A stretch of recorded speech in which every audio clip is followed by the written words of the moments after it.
Tere hommikust kõigile ka minu poolt. No siin Sagadi mõisas on vägev olla. Minu vanaisa on pärit samamoodi Lahemaa rahvuspargist, küll natuke kaugemalt kui Sagadi Palmse poole pealt,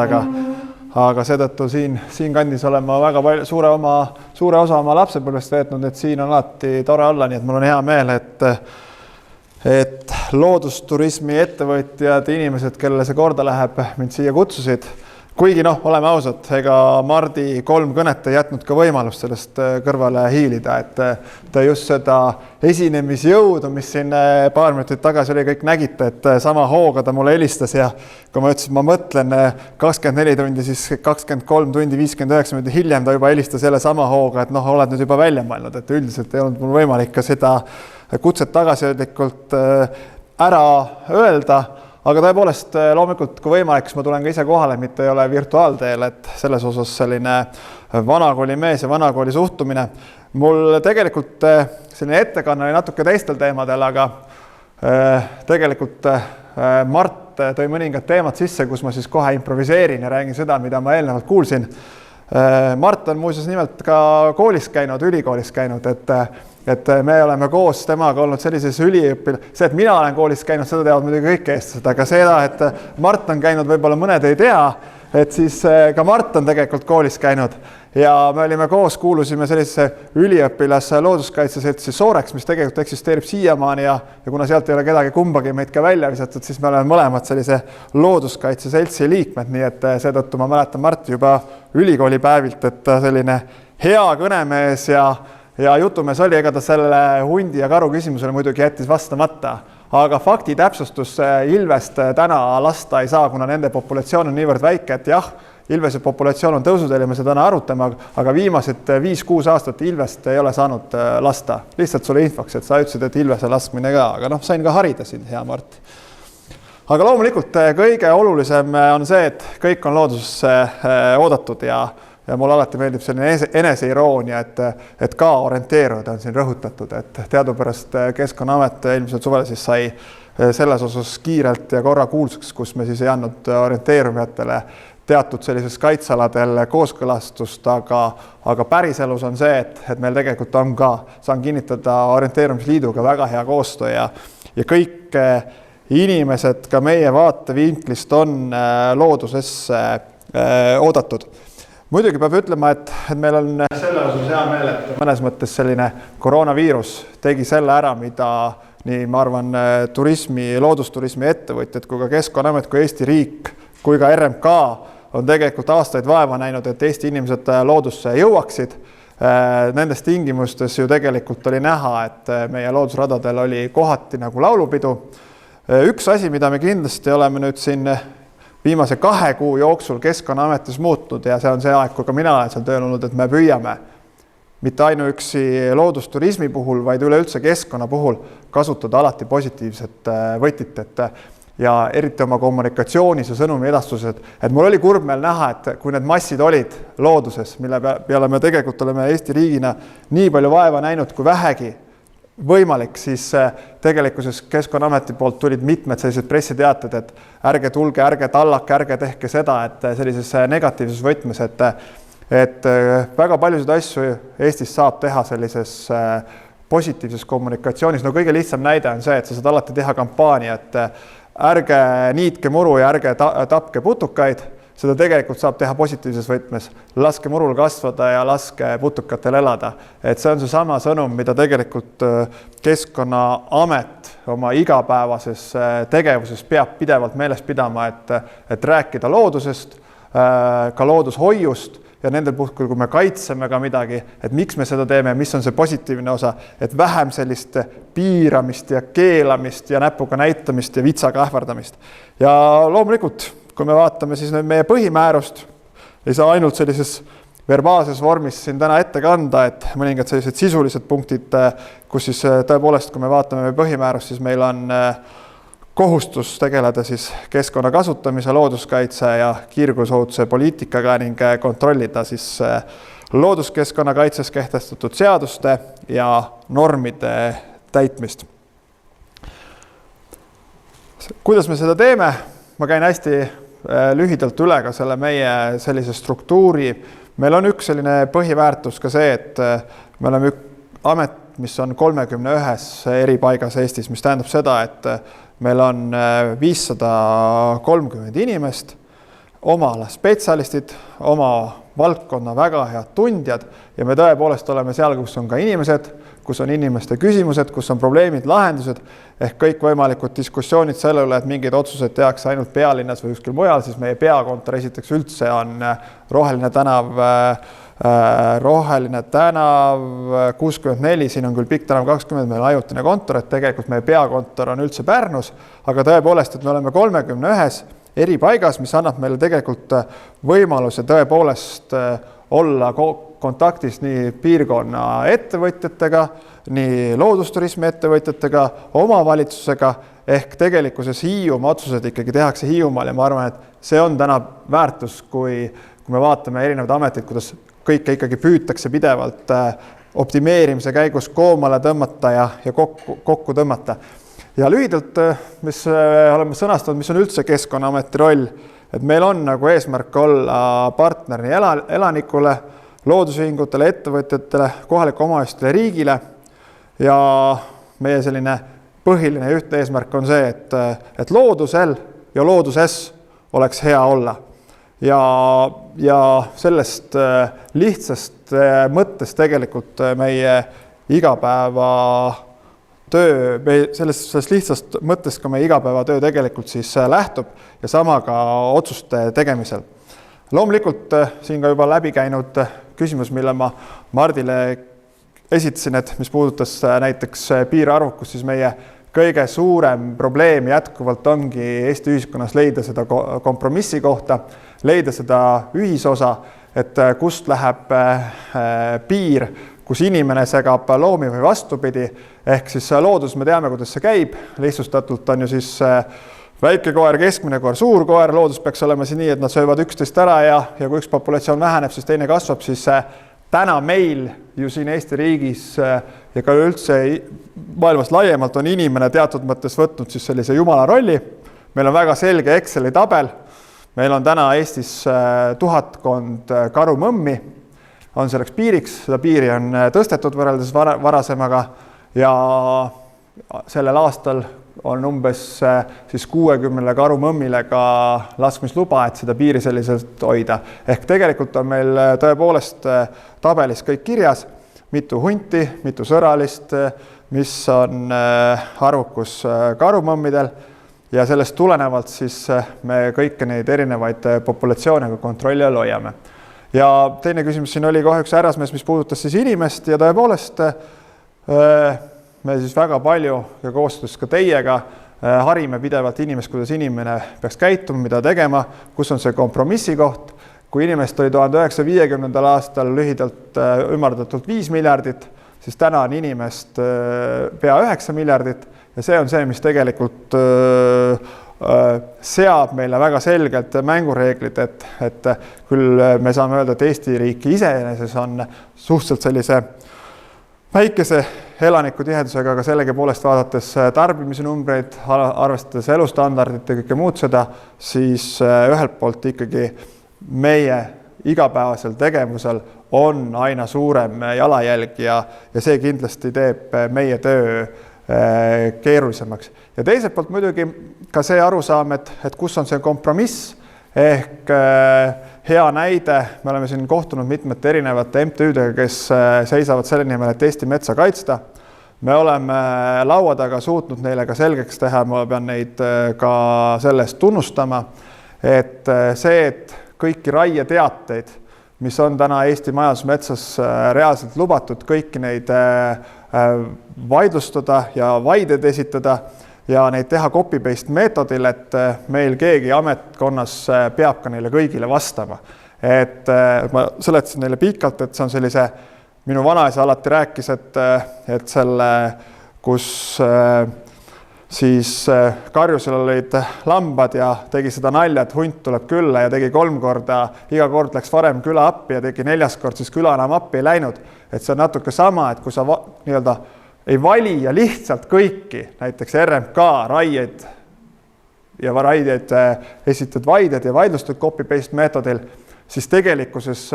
meil on inimesed, kes peavadki hommikust õhtuni nendele koostama vastuseid, mille tõttu meil jäävad tegelikkuses ka märkamata looduse vastu tehtavad kuriteod või mingi päriselt valesti läinud raied või mingid muud olulised küsimused. Ehk kuna igal juhul kõikidel on nagu ressurss piiratud, siis tuleb alati mõelda, et kuidas me saaksime koostöös tõepoolest siis kontrollida,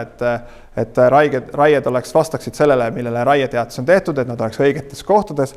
Ja mul on hea meel, et tegelikult väga mitmed neist, mitte küll kõik, aga väga paljud neist on sellest aru saanud ja on läinud sellist konstruktiivsemat teed, et kui neil tõepoolest tekib kahtlusi, siis nad saadavad meile meili, küsimuse, et kas see nii on ja vastupidi, ehk me tõepoolest näeme neis ka erinevaid partnereid. Ja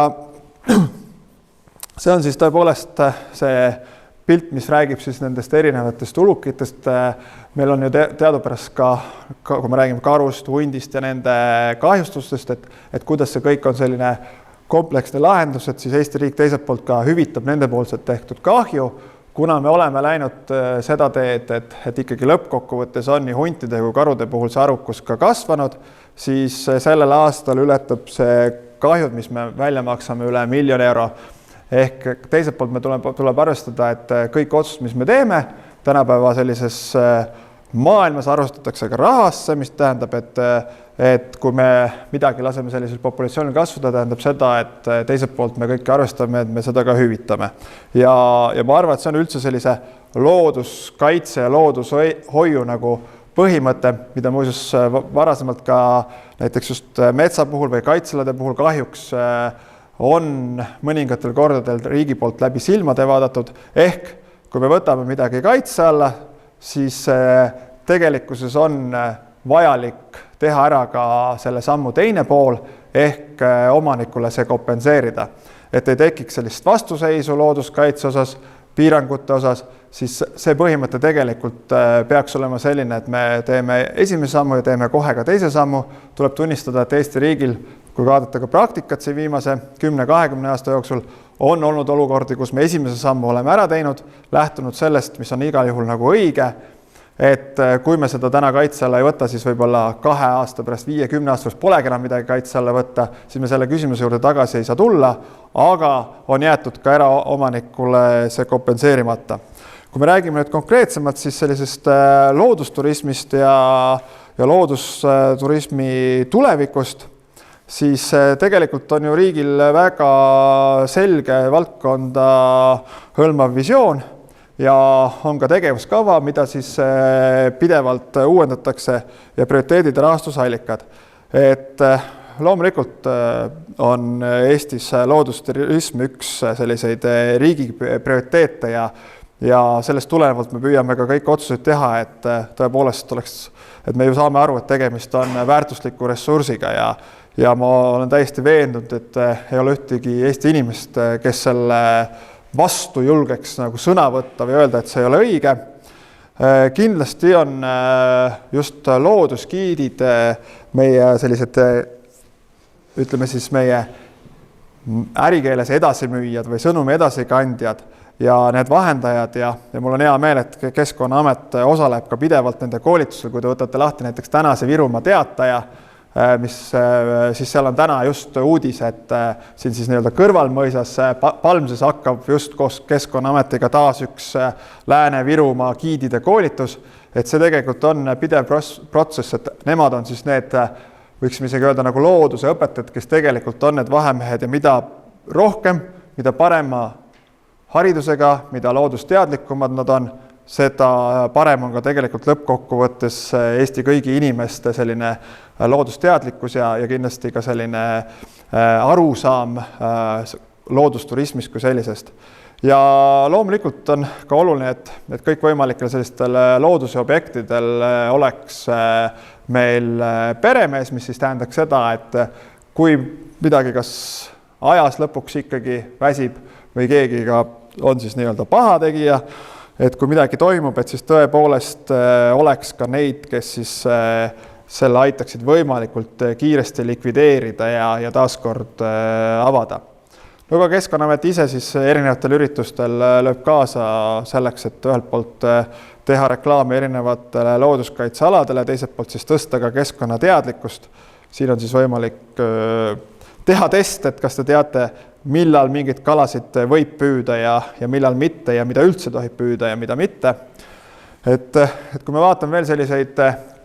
mõnes mõttes Keskkonnaameti poolt vaadates selliseid tuleviku sõnumeid, siis loomulikult see, millest ka Mart rääkis, et ühtne ajakohane avalik ruumiandmete kogu,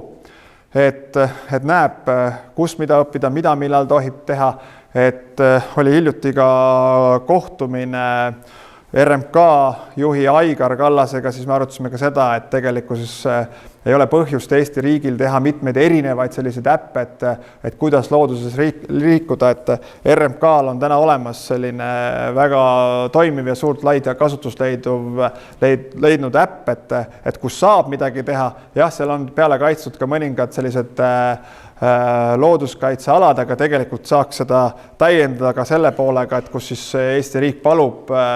mitte minna telkima, mitte minna lõket tegema, et tegelikult neid kohti, kus ka erinevad sellised riigi asutused, olgu nad siis kas tulundusettevõtted või ametid saaksid omavahel koostööd teha, et ei ole seda lootust, et nüüd tegelikult inimene, kes läheb looduse matkama, nüüd pidevalt jälgib Maa-ameti kaarti ja vaatab, kus on looduskaitseala ja mis on selle looduskaitseala korralduskava, et see on selgelt nagu ülehinnatud ja nii keeruliselt me ei saa asju vaadata, et see on ka see põhimõte, et looduses liikumise reeglid oleksid võimalikult lihtsad ja arusaadavad ja ikka ma tulen selle esimese mõtte juurde tagasi, kui vähegi võimalik, siis alati lubavad ja positiivsed, mitte sellised keelavad ja karistavad, et kui teil muidugi kohtute kohas, kus ei tohi lõket teha ka Keskkonnaameti järelevalveametnikega, siis saan ma kinnitada, et 10-9 juhul me siis ikkagi palume lihtsalt selle laagri kokku panna ja kui on juhtunud selline lugu, et keegi on tarvitanud vägijooki ja see ei ole nagu sellel õhtul võimalik, siis me oleme isegi nii-öelda selles mõttes ikkagi jätkuvalt inimeste sõbralikud ja mitte nagu ei usu sellesse trahvirusika, et siis me ütleme, et tehke seda hommikul esimese asjana ja praktika näitab, et kui Keskkonnaameti järelevalveametnikega on see kokku lepitud, siis see ka nii juhtub. Ja loomulikult see, mis me erinevates ümarlaudades kokku lepime, siis nendega tuleb arvestada ja nendest me lähtume. Kõik, mis puudutab siis head tava, kestlikkuse printsiipi ja loodushoiu vajadust, et seda me siis erinevatele partneritele ühelt poolt tuletame meelde ja teiselt poolt, kui me anname kooskõlastuse, siis me püüame tõepoolest olla ka ise võimalikult paindlikud, et tõepoolest need, kes soovivad looduses viibida, saaks seda teha ja teiselt poolt, et me ikkagi nendele kohtadele, kus loodusele kahju tehakse, et neid me ikkagi sinna suudame ka selgitada, et miks mõnda üritust kusagil ei saa teha, miks ei ole mõistlik, et kuidas me saame olla ise nutikad ja teha asju paremini selleks, et ka tulevikus oleks puhast loodust ja inimestel põhjust Eestisse tulla loodusturismi klientidena. Ja selline viimane sellise loodusturismi selline tulevikuslaid, kus on väga tihedalt väga palju infot, et Eestis tegelikult on mõjude hindamise süsteem loodusturismile ja on väga palju neid, kes sellesse loodusturismi panustavad. Loomulikult on ka neid, kes turismikorraldajad, kes vahest näevad üksteist konkurentide, aga me võime küll omalt poolt kinnitada, et tegelikult turismikorraldajad Eestis toimivad partneritena ja meil on see kvaliteet ja ehedus, et meil ei ole sellist suurtööstust või nagu Mart ütles, et on ka tema seda üle maailma taga otsinud, et meie ka oma ametis ei näe, et see oleks probleem, et see on see Eesti Nokia või Spunk või kuidas iganes, mis ajast me kuskilt näiteid toome, et me ei arva, et me peaksime selle otsimisega tegelema. Teiselt poolt väga selgelt saab amet aru, et loodusturism on osa looduskultuurist ja kultuuripärandist ja me tõepoolest ka seisame selle eest, et me püüame neid seista sellest, et ei arendataks selliseid loodust kahjustavaid turismiteenuseid, mis on ju väga paljudele kütkestavad. Ma võin pikalt rääkida meie võitlustest, olgu siis kas ATV-dega või mootorsaanidega Otepää kandis. Kusjuures ma pean ütlema, et kõikidest erinevatest võitlustest mootorsõidukitega siis mulle nagu endale on jäänud nagu sellise negatiivses mõttes kustumatu mulje just Otepääl olevad mootorsaanidega sõitjad, et ma ei tea, kas teie tunnete mõnda või mitte, aga need on nagu maailma kõige nahaalsemad sellid ja ma isegi imestan, et kuidas päris toredatest Eesti kodanikest, et kui nad just sinna mootorsaani selga satuvad, et need on ka Keskkonnaametil on mootorsaanid, aga need on nagu raskemad, ei ole nii kiired kui siis need, millega sõidetakse, nauditakse vaba aega Otepääl ja need sellid siis ikka sõna otseses mõttes, kui vaadata mitme aasta kestel meie sellist järelevalvet, siis need sellid ikka põhimõtteliselt kunagi ei peatu, et nad isegi teevad sellist kassihiire mängu, et lasevad inspektorid lähedale sõita ja siis sõidavad minema ja vibutades kätte erinevaid näppe, et ma pean tunnistama, et üheski teises valdkonnas ei ole, olgu kas ATV-de või kui me räägime ka mingitest muudest, olgu liikluspolitsei puhul autosõitus, siis ikkagi tavapraktika on see, et isegi kui sa oled mingi rikkumise teinud, siis sa jääd seisma, kuulad ära ja võtad vastu karistuse, siis huvitaval kombel just olles olnud paar nädalat tagasi Otepääl ja Otepää järelevalvega pikemalt rääkides, siis see, mis seal toimub, õnneks ei ole seda muidugi sellist massilist, siis nende suhtumine oli nagu üllatav, et ma ei oskagi teist sellist valdkonda täna Eesti riigis tuua või ka keskkonna valdkonnast, kus siis Keskkonnaameti inspektorid sellisel kujul eiratakse. Aga selle järelikult tuleb meil selle taaskord loodusteadlikkuse ja kasvatusega vaeva näha, et mul tuleb meelde alati üks lugu, mille mulle rääkis üks professor, kes siis ütles, et omal ajal kutsuti siis tähtsad riigijuhid ja erinevad ministrid kokku ja räägiti siis ka keskkonnaküsimustest ja lõpuks jõuti pikk päev arutatud ja jõuti tulemuseni, et kõige olulisem on ikkagi tõsta Eesti inimeste keskkonnateadlikkust ja keskkonnaharidust. Ja siis selle peale tõusis rahandusminister toonane püsti ja ütles, et et tänane päev läks küll hästi, et jõudsime lahenduseni, mis ei maksa õnneks ministeeriumile midagi. Et tegelikkuses just siis vastupidi, et ma arvan, et Eesti riik ja Keskkonnaamet läbi erinevate teguviiside, et iga euro või iga sent, mis me panustame keskkonnaharidusse ja keskkonnateadlikkuse tõstmisesse, aitab kaasa nii loodusturismile, aitab kaasa sellele, et inimesed mõistavad, mida nad teevad looduses ja teiselt poolt see tähendab seda, et ka need, kes on väljaspool Eestit, saavad aru, et on koht, kuhu on põhjust tulla ja kus nad on oodatud. Nii et ma küll olen ja arvan, et loodusvaldkonnas ja loodusturismis meil on siin väga sellised positiivsed ja ma ütleksime üksteist mõistvad ja üksteist arvestavad arusaamad ja ma olen optimistlik ja usun, et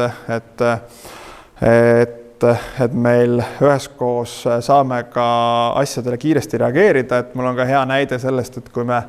mõne kuu aega tagasi 4. veebruaril otsustasime, et metsaelupaigad, mis asuvad Natura-aladel, võtame kaitse alla, siis loomulikult ma arvan, et esiteks, et see on väga õige otsus, sest et 2-3 aasta pärast poleks olnud enam neid metsaelupaika, mida oleks võinud kaitse alla võtta. Siis nagu ikka ajakirjanduses erinevad sõnumid hakkavad elama oma elu, siis lõpuks jõudis ta siis loodusturismi listi, kuidas see listi täpne nimetus oli? Maaturismiühingu listi pealkirjaga, et Natura aladel keelatakse nagu majandamine, mis tekitas olukorra, et oi, et kas me ei või seal telkida ja midagi muud teha. Et me siis sõna otseses mõttes 2 tunniga reageerisime ja kirjutasime sinna listi vastu ja selgitasime olukorda, et majandamine ka antud siis ajakirjaniku poole pealt, tähendas tegelikult seda, et see oli konkreetselt siis metsa lõikamine ja metsa majandamine, et kõik ülejäänud tegevused saavad jätkuvalt toimuda. Ehk taaskord see koht, kus Keskkonnaamet tänapäeva maailmas peab olema kiire, peab olema partner ja reageerima ja midagi pole teha, et sellist infomüra on kõikjal ja kokkuvõttes ma siis tõepoolest loodan, et meie loodusturism ikka areneks ja kui teil on mõtteid, siis nii minule rainer.vakra@keskkonnaamet.ee võib alati kirjutada ja joonistada ja mitte püüame nendega, vaid et teie mõtetega siis ka arvestame, nii et loodame tõesti, et meie selline loodusturism siin lähiaegadel ei teiseneks siis mingiks selliseks ellujäämise kursusteks sõjaolukorras, et selles osas kindlasti hoiame kõik pöialt. Et olla täpselt graafikus, siis mul on nüüd 9 minutit, vabandust, 1 minut läks üle, ma saan aru, ma vabandan selle 1 minutile. See oli selles osas, et ma pidin Mart Reimanile huntide ilvese kohta loengu pidama, see 1 minut ei olnud siia planeeritud. Nii et kokkuvõttes, et kui kõik eelnevalt mainitud realiseeruks, oleks elu lill, aga eks omadega rappa minna on ka eestlaslikult tore, et see on selline Keskkonnaameti vanasõna. Aitäh! Kes soovib küsida? Chatis on 12 küsimust, et ma võin mõne ette lugeda. Aha. Aga ma saatsin juba sinu meiliaadressi sinna ka. Jaa, väga hea, aga loeme ikka midagi ette. Muidu mul on ju 8 minutit läheb tühjana. EAS-i turismiarenduskeskusest Anneli Haabu küsib, kas ma sain õigesti aru, et Keskkonnaametil on loodusturismi tegevuskava olemas? Paneme paar slaidi tagasi. Meil on riigil tervikuna selline visioon ja perioodiliselt uuendav tegevuskava ja rahastusallikad olemas. Ja? Ma saan aru, et see on selline tuleviku soov, mida me oleme siin koos tegemas, et hetkel, kui sellist mustvalgel dokumendil ei ole, aga see on meie visioon, nagu me lugesime ette, et see peaks olema selline olemas, mida me saame pidevalt üle vaadata, monitoorida. Ehk nii nagu mustvalgelt kirjas on, visioon on tõesti selline, et ta on õigesti aru saanud. Sama siis inimene Anneli Haabu küsib ka, et loodusturismi majandusliku mõju mõõtmine, kuidas seda praegult mõõdetakse? Hea küsimus, et ma arvan, et Keskkonnaamet osaleb küll erinevates protsessides ja on ka laua taga, aga meie sellist küsitlust või uuringuid ei ole küll viimase läbi viinud, et ma loodan ja usun, et see on rohkem kellegi teise valdkonnas, et nii nagu ka keskkonnas ja nii nagu ka majanduses, et neid erinevaid organisatsioone, kes millegi eest vastutavaid on mitmed ja palju, et ma võin küll öelda, et ma võin ka luisata, et ma kõik ei ole päris 60 päevaga selgeks saanud, aga minu teada Keskkonnaamet sellist loodusturismi majanduslikku mõju isiklikult ametina ei monitoori ja ei oma sellist infot. Aga sa rääkisid mingitest mõõdikutest, ühel slaidil oli. Jah, olid. Süsteem on olemas, et mis mõõdikud need, millest sa räägid? Vaata, meil olid need slaidid olid sellises tuleviku võtmes paljuski, mis võiks olla ja kuhu on visioon ja tulevik, et kuna strateegiapäev näeb ette ka seda, et kuhu poole me liigume, vaatan, ja siis ma sellepärast ka rõhutasin, et see on visioon, et oleks tegevuskava ja muud sellised, et ma leian küll selle slaidiga üles kohe. Mõjude hindamine. Jaa, et see on see, mis on, iga slaidi peal on nagu tulevik, et ma olin nagu back to the future, et ma juba nagu nägin ette, et kuhu me võiksime liikuda, et visiooniga, et meil oleks sellised asjad olemas, et need on täna need, mis on puudulikud. Meil on mingi idee, kuidas see võiks nagu olla see? Ma saan, et tal ei ole mikrofoni, aga Mart võib vahele segada. Esiteks pole talle isegi sõna antud, mikrofon on sinises oleva härrasmehe käes, aga Mart küsib, et kuidas mul on mõõdikute osas, et kas mul on endal mõtteid ja ideid, et ma tean, et meil on terve selline meeskond, kes Keskkonnaametis tegelikult loodusturismiga tegeleb, alates proua Lotmanist ja lõpetades seal teiste professionaalidega. Et me pidevalt püüame seda täiustada ja seda üle vaadata, aga ma ütlen, et nii nagu Eesti riigis keskkonna valdkonnas tervikuna, et väga palju kasutatakse näiteks sõna nagu rohepööre ja muud selliseid keskkonnasõnu, siis kui sa inimeste käest küsid, mis see on, et see sisustamist on nagu vähe, et ma arvan, et meil sinuga on suur töö veel ees, ka loodusturismi valdkonnas, et inimesed tõepoolest mõistaksid seda nii-öelda vahet ka harvesteri ja turismi vahel. Aga on veel mõni tore küsimus sealt listist või? Ma küsiks hoopis ennem, et kui on veel listist ka midagi head, siis võtame kindlasti, eks ju, või kui tundub midagi, mis kindlasti peaks täna kõlama. Aga äkki saalis olijatelt on küsimusi, et siin ei ole olnud võimalust saalis olijatel küsida? Ma võin siis listist Matsalo Rahvuspargi küsimusi küsida. No muidugi, no näed, mainisin ära proua Lotmani ja kohe tuli ka küsimus. Mul natuke on, mul jäi see loodusturismi tulevik on küllaltki helge, aga see ikka metsa juurde tagasi. Et põhimõtteliselt, et mille poolest nüüd erineb see raieteatis sellest vaidele vastatud kirjast. Et kas ei saaks kohe teha veidi põhjalikumalt. Et siis ei pea neid copy-paste küsimusi või vaideid läbi lugema ja neile eraldi vastama. Muidu tekib selle loll olukord, et ei saa tööd teha, kuna peab tööd tegema. Või nagu mul on meeles sest Boratiina etendusest, et nii kui midagi on kohe politsei. Et võib-olla lihtsalt, et siis, kui te vastate põhjalikumalt sellele vaidele, et siis äkki teataks kohe põhjalikumalt inimestele, mis toimuma hakkab. Et on see loll jutt, ma ei tea täpselt, ma ei ole väga kursis selle asjaga. Ei, kindlasti ükski küsimus ei ole kunagi loll, aga see olemus on veidi teine, et ega siis vaided esita need, kes raieteatise saavad, vaid põhimõtteliselt, kuna tegemist on avaliku infoga, Eesti seadusest tulenevalt üldse raieteatis, kui ta ei ole esitatud kaitsealale, on lihtsalt teatis Eesti riigile, et aasta jooksul sinul on plaanis oma metsa majandada ja mitte see, kes siis selle raieteatise saab, et jah, et palun, et tehke seda. Tema ei vaidlusta, vaid organisatsioonid, kes siis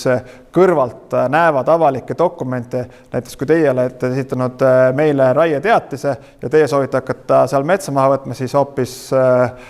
Mart, hea mees, korjab kõik kokku ja vaidlustab, et ta ei ole nõus, et Eesti riik lubab teil seal metsa maha võtta. Et see on see probleem, mitte see, et inimene, kes ise seda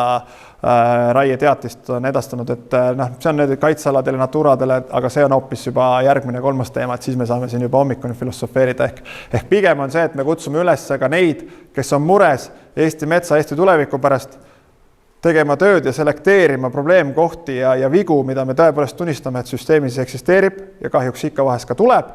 kui selle asemel lihtsalt tuimalt tuhandeid ja tuhandeid vaided esitada dokumentide kohta, mis tegelikkuses ongi legaalsed ja juriidiliselt kehtivad ja vastavad kõigile Eesti seadustele. Et see ei võimaldagi meil täpselt nii, nagu te ütlesite, tegeleda nende probleemide, kus nii-öelda tuli põleb, et me peame lihtsalt käima ja nii-öelda tegelema asjadega, mis sõna otseses mõttes meie masinavärgi maakeeli kokku jooksutab. Aga võtame Matsalu kohta, ma muidugi ei ole kindlasti nii hea vastaja, kui seda oleks proua Lotman, aga ma saan talle helistada ja juurde küsida, helistada targemale sõbrale. Küsimus on see, et Keskkonnaamet Matsalu Rahvuspargi valitsejana on avamas häirimustundliku HSK Saardo sihtkaitsevöönd harrastuskalapüügiks. Kuidas toetab sihtkaitse avamine loodusturismi Matsalu Rahvuspargi mõjualas? No nüüd ongi see koht, kus ma kasutan seda võimalust, ütlen ausalt, et ma siis sellele küsimusele vastan kirjalikult. Ma tean, et see ei ole ainuke küsimus, et seal on pidevalt erinevad arvamused ja selline kompromissi otsimine käis, et nagu Mart Reimann siin eelnevalt ka kõneles, et see on meie üks selliseid Eesti, mitte ma ei arva, see on Eesti, see on üldse ühiskonna ja eriti Keskkonnaameti roll leida seda kompromissi. Seal on tegelikult erinevaid